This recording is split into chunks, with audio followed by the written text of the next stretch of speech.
Hey everybody, I just wanted to come on here and talk for a few minutes about what we have witnessed this week in the United States of America. It's been a very consequential week. The 117th Congress convened for the first time, and the convening of a new Congress is always a moment to celebrate and reverence. No matter who controls the chamber, the passage of power from one Congress to another is always a sight to behold. Um, and even in the middle of a pandemic, we held an election and we held that process. Looked very different this year than from previous years, but it occurred. Um, One other thing that occurred was the Georgia runoffs that I called correctly. I thought in the end the momentum was on Ossoff and Warnock's side. It was. This was an election that was won on the margins, and they won it where they needed to win. Trump once again suppressed his own turnout. If you look at the voter turnout rate in the more Republican parts of the state and the more Republican-leaning districts, they were lower than your more Democratic districts and your more swing districts. And in the collar counties around Atlanta, Warnock and Ossoff increased their percentage, in some cases by just a few percentage points, but enough to make up for the gap that existed overall between the Republican candidates and the Democratic candidates in the November election in the Senate races in Georgia. And they closed the gap. The other thing that occurred was the tragic events that occurred at the United States Capitol on Wednesday. The President of the United States of America tried to orchestrate a coup. He was unsuccessful.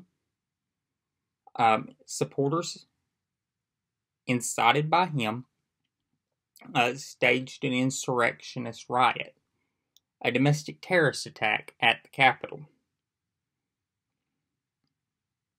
However, after the riot was over, Congress got back to work certifying the win of Joe Biden and Kamala Harris to be president and vice president. So we had that. In the hours since then, Donald Trump has had mass resignations from his cabinet.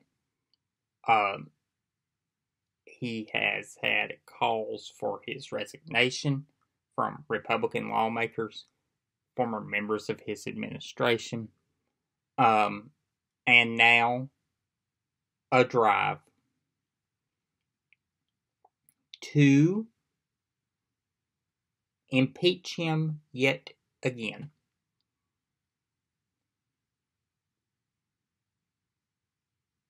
Becoming the first president in history to be impeached by the House of Representatives twice. And it's totally warranted. I fully supported his impeachment and conviction and removal the first time. And I do again. I don't believe just because he has a few days left in his term, he is any less dangerous.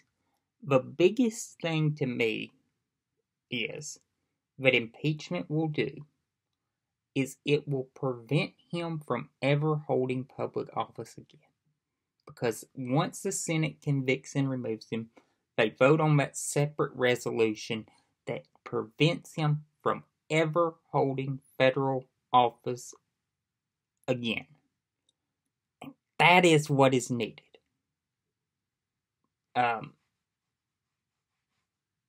I don't think he has the support anymore to win an election. But he can, by God, cause a lot of trouble. This afternoon, also, Twitter finally did what it should have done a long time ago. It permanently suspended him from their platform for tweets that promoted and facilitated violence. And specifically, there were 2 tweets that finally did it. And it wasn't so much what they said, it was how they could be used in the context of ongoing events. And I think that's important. Because one thing that people would always, who would defend Trump, would be like, well, look at what he actually said. No, damn it. Look at them in context. Look at what he said. Because that's really important. You take things in context, and by God, his tweets about not attending the inauguration, to me, were one, I'm kind of, oh, okay. But then again, I'm like, some of his supporters, I thought, there's going to be some Trump supporter out there that reads this and reads something totally different into it than what I, a Biden supporter, reads into it as one Trump being a sore loser, and I'm glad he's not coming and going to make the day all about himself and his pity party. But I think it was a good thing that Twitter did this, and they've also really been good in the past couple hours at preventing him from circumnavigating this ban. At the moment, I have a count of 5 Twitter handles that Donald Trump has tried to tweet through, tried to use to circumnavigate this ban, and they have all been suspended as well quite quickly. They have said they will not shut down the @White House account unless drastic, unless it gets really drastic. And I last checked, they have not shut down.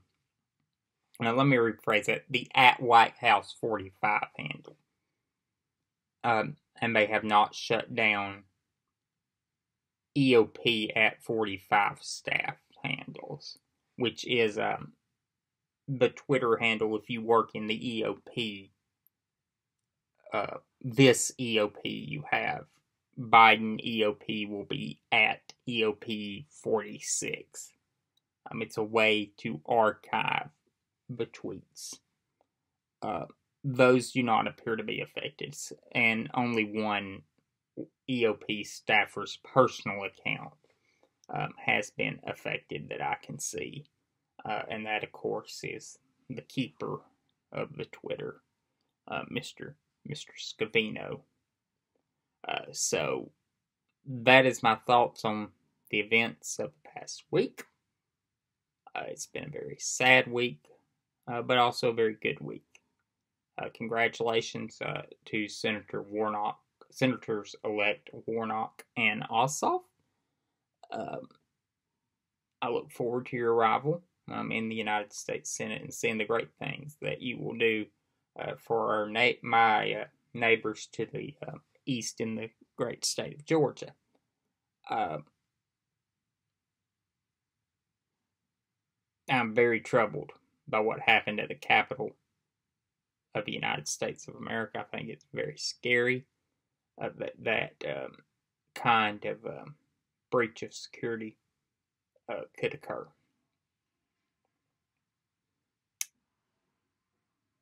And more than that, I just hope that America can come together and heal the wounds that have occurred over the past 4 years, because Donald Trump has inflicted great damage on this country, and I hope to see us overcome those wounds and the damage he's done. I'll see y'all.